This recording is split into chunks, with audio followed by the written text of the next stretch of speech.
You're tuned in to the Ross Tucker Football Podcast, guiding your gridiron journey, none other than your host, former NFL lineman, Ross Tucker.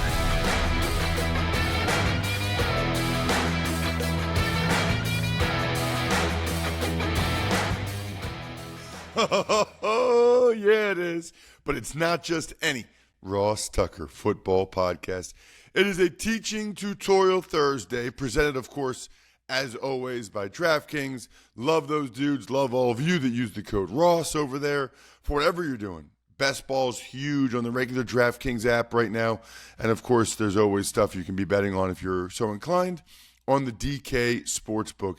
It's a Thursday, which means we have the man, Greg Cosell. It also means it's the last new episode of the week. Of course, you can always go back and check out the College Draft, Fantasy Feast, Even Money.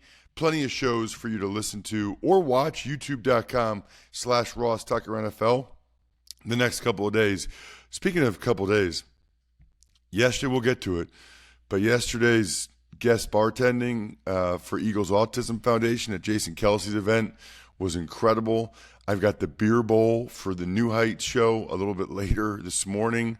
So I am getting myself ready. I'm also giving out winners because I'm so impressed by those of you that go the extra mile. The Spread the Word winner, Jeff Barnes.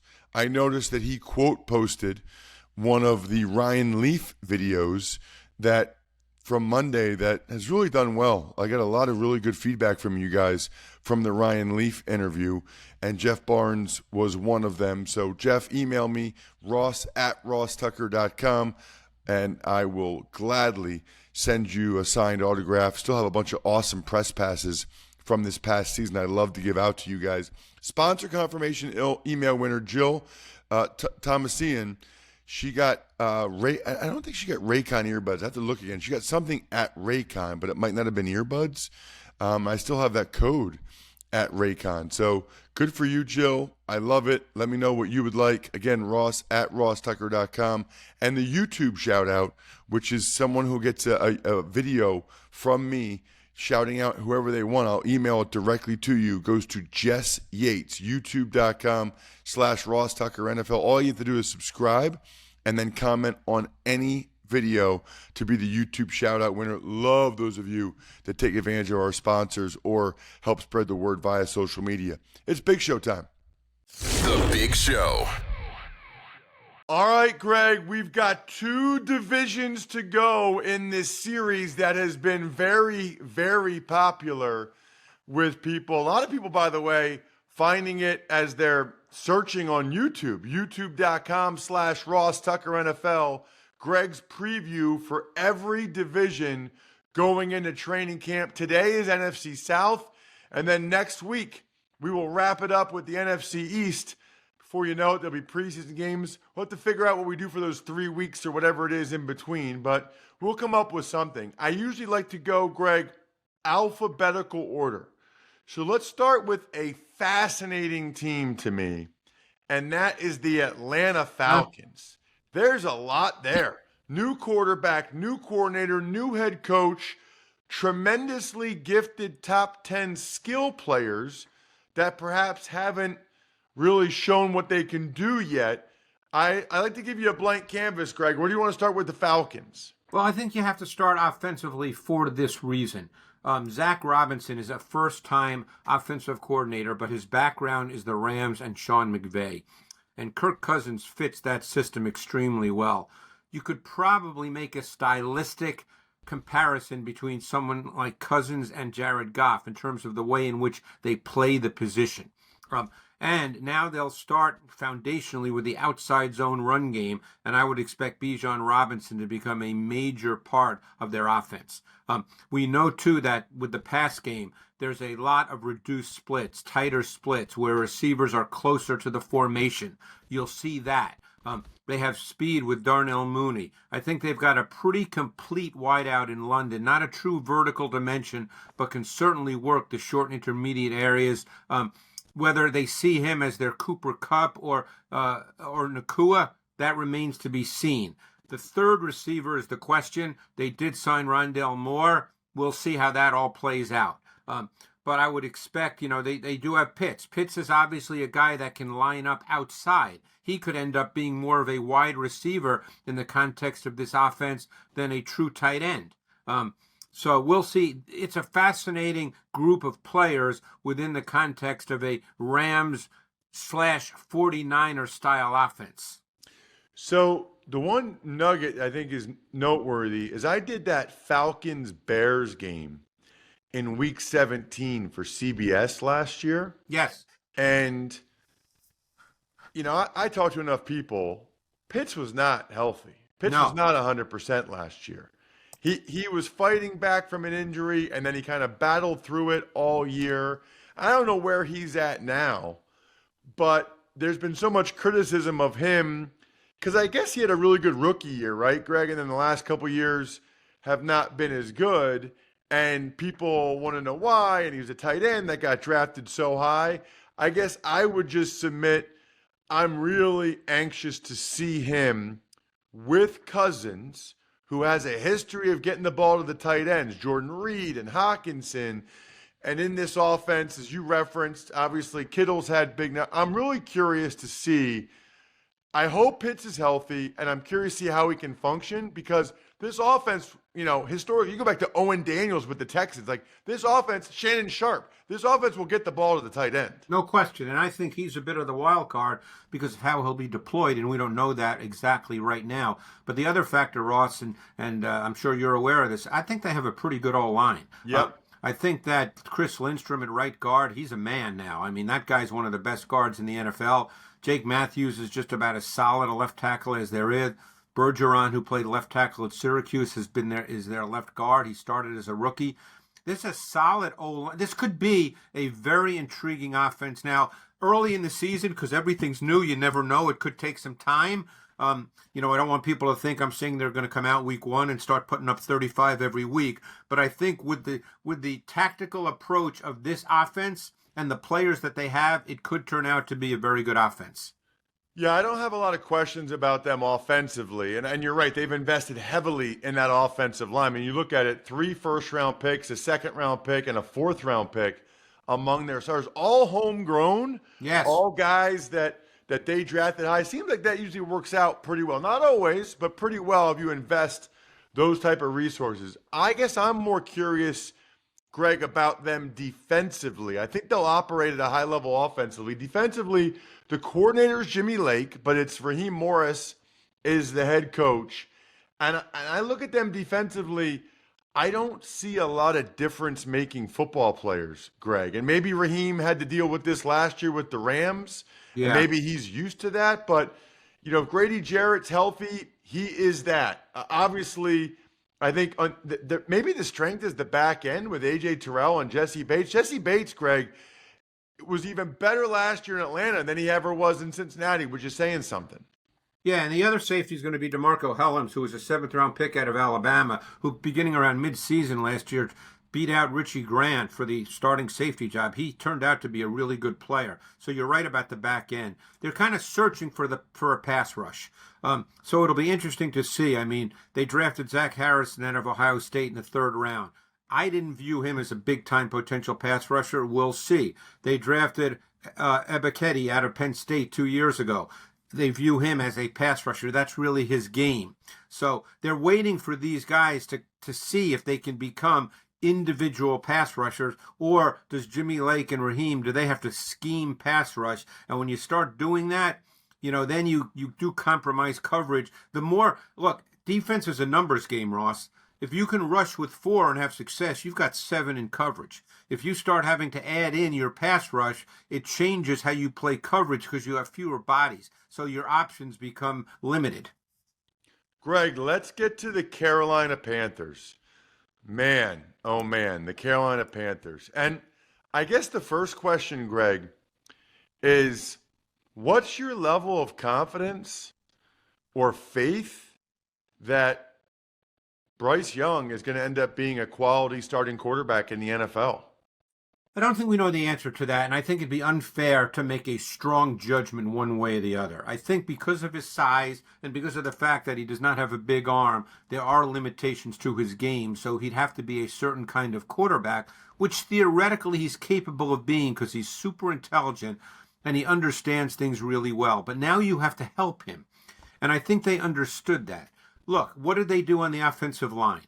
When you have shorter quarterbacks, what do they need more than anything? They need space in front of them. They need the more important part for a shorter quarterback are the interior offensive linemen, not the tackles. So what did they do? They paid Robert Hunt a ton of money to be their right guard. They paid Damian Lewis a good amount of money to be their left guard. You have to fortify the depth of the pocket. The depth of the pocket is more important than the width of the pocket, and the interior O-linemen control the depth of the pocket. So, and they obviously drafted Jonathan Brooks in the second round. So they see this as a run game situation. Let Young sort of be a complementary piece. This is the way you have to start and then go from there. I was a little surprised it didn't really work out seemingly very well for Miles Sanders there, Greg. Yeah, no, not at all. I think they wanted to give Bryce Young a run game and a reliable running back last year, and Miles was like MIA. Yeah. And I mean, right now, you'd probably say that Hubbard going into camp is the number one back and that Brooks is probably number two, but you don't draft a back in the second round, particularly a Jonathan Brooks type back whose tape in college before he got hurt was really good. You don't draft Brooks with the second round pick with the idea that he's not going to play. So Miles Sanders, my guess is he has a chance not even to make the team, really. They might have to try to trade him. Yeah, I don't know who's going to trade for him, but that's wild how that happened. They also need Ike Ekwonu, the left tackle, to play better. I mean, he just has to play better. Yeah, that's a great point. Great point. And, it's funny. I remember speaking to a number of O-line coaches I know in the league who felt that he was really a guard. And, he's obviously played tackle for 2 years, and as you well know, probably better than I, he's really, really struggled, particularly in one-on-one pass protection. And see, that's another factor. There's a lot of O-line coaches who believe that if you cannot one-on-one pass protect on third down, then you can't play tackle in this league. And that's where Ekwonu has had significant problems. Yeah, you can't. You're right. I mean, let's be honest. We used to always say, that's why you get paid. You're getting paid to protect the quarterback, obvious passing downs. They did add Deontay Johnson and Xavier Legette to Adam Thielen to try to give him some more weapons than he had last year, Greg. Yeah, Legette's a really interesting guy. Big, physical, really good run after catch. I'm anxious to see. And I actually thought Jonathan Mingo, who I really liked coming out of college a year ago, I thought he showed some flashes, and I'm curious now, with theoretically a better offense with Dave Canales there, I'm curious to see if he can become a meaningful part of this pass game. Defensively, they have some guys. They kept the same D coordinator, and they've got some guys. If J.C. Horn's healthy, Derek Brown is an absolute monster. Every team would take that guy. Any thoughts on them defensively? Yeah, they signed Clowney, too, who's coming off his best year as an individual pass rusher, something he really wasn't prior to last year. Again, we don't know why it all of a sudden happened. He was with Baltimore. They had a lot of really good players. But you're right. You look at this defense, it's really not a bad group overall. I thought that Xavier Woods had a really nice year a year ago. Jordan Fuller he's been a good player for the Rams. They've got a bunch of guys who have had moments in the league. Josie Jewell's probably going to start a linebacker. He's had some good moments with the Broncos. I always liked DJ Wonnum. They signed him. I think he's coming off an injury, but they signed him. They've got some pieces. Now it's a matter of can it fit together and can they generate a pass rush? Labatt Blue Lights always fit together, Greg, which is why I've been drinking them in preparation for today's beer bowl with the Kelsey boys and the New Heights podcast. Wish me luck. Always enjoy responsibly. It's delicious beer, Labatt USA, Buffalo, New York. We move on to the Saints, Greg. They got a new OC. Yep. And a new left side of the offensive line. So Clint Kubiak comes in, and one of the first things they're doing is trying to get better on the left side. They took Fuaga, the right tackle out of Oregon State. They're moving him to left. A lot of that going on this offseason. Yeah, that's an interesting move. I really liked Fuaga.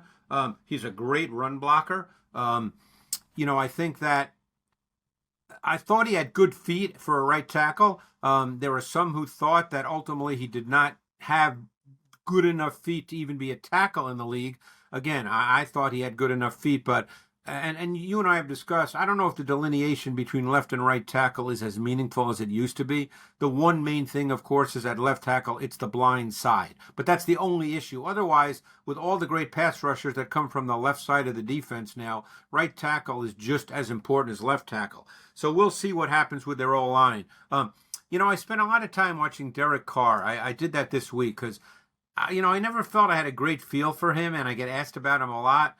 And I got to tell you, Carr to me is an interesting guy. I think ultimately what Carr is, you need to clearly define it for him. He needs to be clean in the pocket. He's dynamic throwing the ball when that's the case. Now, can you say that about most quarterbacks? Sure. But some can operate better when the pocket's muddied and noisy and it's squeezed a little. He's not that guy. But he is a natural, easy thrower of the football. And I'll tell you what really stood out watching his tape. He was phenomenal, as was the offense. Now, I know it's a different coordinator, but Clint Kubiak will do this. Carr was phenomenal with under-center play action, and that's going to be a meaningful part of the Kubiak offense. Ooh, that's interesting. I didn't know that nugget. I feel like we say that with every team that does that, Greg. And I'm not like poo-pooing your point, but like we've talked about this before. Maybe more teams should do under center play action because it seems I'm like a believer in it, Ross. So you're you're preaching to the choir in my case. Because think of it this way, particularly you're an O lineman, okay? Think of if you use outside zone as your foundational run game concept, which will likely be the case with Clint Kubiak, given his background, okay? What happens with outside zone run action? The defensive line first steps are lateral, not vertical. And that just makes it better for O-linemen, and it gives the quarterback that extra beat and gives him more security in the pocket. We used to talk about that all the time with the Rams when Gurley had those 2 or 3 great years, and the outside zone run game was their foundation. What about the Saints defensively, Greg? Seems like they've been pretty good under Dennis Allen and Joe Wood. Yeah, they are pretty good. Pretty good. They've got some guys that played there a long time. I mean, Cam Jordan and Demario Davis, Marshawn Lattimore. I mean, you're talking about like some core guys there. Yeah, and Lattimore's been hurt a lot. I think he's got to be Marshawn Lattimore this year. I mean, that's because he's a really good corner when healthy. They drafted Kool-Aid McKinstry out of Alabama, and I really liked his college tape. We'll see if he, fits in somewhere because Paulson Adebo's the other corner, and he's been pretty good. I love their slot corner, Alante Taylor, but you're right. Demario Davis, I mean, the guy is ageless. The guy has gotten better and better with each season in the league. He is one of the true complete linebackers, does not come off the field, a really good player. Let's talk about the Bucs. Greg, Bucs won the division. Bucs won a home playoff game. It's funny, now that you see like the contract Trevor Lawrence got, I feel like Baker Mayfield for $33 million a year seems like a bargain compared to like a Trevor Lawrence for $55 million a year, Greg. Yeah. Well, this is another team that's going to run a version of the Rams offense because Liam Cohen is now the OC. And that offense is a really good offense for a quarterback. Again, you're going to have the zone run game as the foundation. You're going to see play action. Baker's another quarterback. Again, there's very few transcendent quarterbacks, Ross. So when I talk about play action and defining throws, every coach is trying to do that. I mean, anytime you talk to an offensive coach, they tell you, we're trying to get the ball on any given play to the primary receiver. That's what the goal is. And Baker can be very effective when that's the case. And I think with Liam Cohen there, you'll see that defined in a really clean way. Of course, it doesn't happen all the time. There is a defense out there and things do happen. But I think that this is an offense that fits the kind of player he is. He does have a good arm. He throws the ball well. He can make any throw. We'll see. They've got a few changes in their O-line. They drafted Graham Barton in the first round. They expect him to be their starting center. I loved Jalen McMillan, the kid they drafted out of Washington with their third pick, the wide receiver. He was hurt somewhat last year for the Huskies. Would not surprise me if he becomes their third receiver. Wow. Um, I'm just curious, Greg. Do you think there's a big difference between Baker Mayfield and Trevor Lawrence? Um, Not at this moment in time, no. And I studied both Lawrence really hard this year, and I talked to some coaches about him. And what I saw on tape was exactly what coaches said because they're watching tape too. So right now, look, what quarterbacks get from a money standpoint is not really relevant, Ross, as you well know, Yep. because that's just what the market bears. It's just like Dak's going to get paid. Whether people think Dak's a top 5 quarterback or not, it's irrelevant. He's the next guy. That's the way it works. The next guy gets paid. Two is going to get paid. So it's just the way it works. So you can't use that as a reflection of what they are as quarterbacks at this given moment. I think someone like Trevor Lawrence, I think there's more to him. Can he get to that? That remains to be seen. I think Baker is kind of what he is, and he can be very good at that. Yeah, that's kind of my point is like, well, given that to get Baker locked up for 3 years at $33 million a year almost seems like a bargain. He's like one of the few guys that's in the middle. He's not like at the bottom, not at the top money wise. They kind of got him in the middle there. What about the Bucs on defense, Greg? Defensively in Tampa, they brought in guys like Chris Braswell and Tyke Smith. I like both those guys. I did a Georgia and a Bama game last year. Yeah, Braswell's an interesting guy to me. He's kind of a power rusher. I think he's going to be a good player. Tyke Smith was a guy I struggled with a bit watching Georgia play. I wasn't sure what he was. He played slot for them.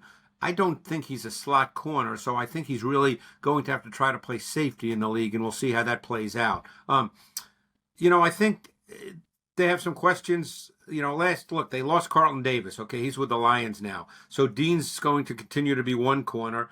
Zion McCollum played a lot last year due to injury. He's going to end up being their other corner. He's now going to be the full-time starter. They've got some really good players, obviously, in their front group. So, I think it's a good defense. I think it's really well schemed with Todd Bowles. We know that he blitzes a lot. He's got some really creative pressure concepts. I think this is a pretty good defense. Greg, fantastic work. Obviously, everyone's going to be excited to hear what you have to say about the NFC East next week. Should be fantastic. Thank you so much for the time, as always. Thanks, Ross. Appreciate it. Greg is absolutely incredible. Love having him part of the show. Also love having Game Time, the Game Time app part of the show. For those of you watching on YouTube, I have it pulled up right now, and I'm looking at their concerts just in Hershey, near where I live. Hootie and the Blowfish tomorrow night. July 4th, Justin Timberlake is going to be at Hershey Park Stadium. 2 days after that, Janet Jackson. A little bit later this summer, Foo Fighters, Def Leppard. I'm looking at all of them right here on the Game Time app, which is incredible. You guys already know they've got the last-minute tickets, which are amazing, the flash deals, zone deals. The key, though, for me, right, is all-in pricing. You're able to see the total up front, so there's no surprise fees. They have a lowest price guarantee, which I love. Plus, you can get any sports you want right now. Obviously, the big one would be baseball. You'd be amazed how inexpensive the tickets are for baseball. Take the guesswork out of buying MLB tickets with Game Time. Download the Game Time app, create an account, and use code ROSS for $20 off your first purchase. Terms apply. So again, create an account and redeem code ROSS for $20 off. Download Game Time today. Last minute tickets, lowest price, guaranteed. Tuck's Takes. All right, Ross. According to The Athletic, Raiders coach Antonio Pierce is subject to judgments for over $28 million, and as a result, his wife has filed for bankruptcy. Sometimes I don't know, Jack, whether or not this is even a football topic or a topic for the Ross Tucker Football Podcast. It sounds like he had some investments that went poorly. I would say I don't know the legal intricacies of why the judgments are against him, but his wife filed for bankruptcy. What I would say is it's probably not a great thing. And, I think it's fair to wonder whether or not this will be a distraction at all for Antonio in his first full year as a head coach. All right, Ross, and quickly, what was the experience like at yesterday's guest bartending event, Jason Kelsey's event to raise money for the Eagles Autism Foundation? Just incredible. I absolutely, you can check out my social media, both and at Ross Tucker NFL and at Ross Tucker Pod. We'll post some more pictures or videos today because I got the New Heights Beer Bowl today. But I love the energy like that. I love environments like that. And I know I probably sound a little bit biased, and I probably am a little bit biased, but what the Kelsey family has done, and in particular with the Eagles Autism Foundation, I'm not aware of anything else like it in pro sports. It is extremely impressive. Other than that, I think we're done here. Thanks for tuning in to the Ross Tucker Football Podcast. Make sure to also check out Even Money, Fantasy Feast, and College Draft, all on the DraftKings Network on Samsung TV Plus, YouTube, or subscribe to the podcast on your favorite platform. Shout out myfrontpagestory.com. Love me some myfrontpagestory.com. Anniversaries, birthdays, whatever. Backofficeschedule.com, humanheadnyc.com, Sporticulture, Pizza Boy Brewing.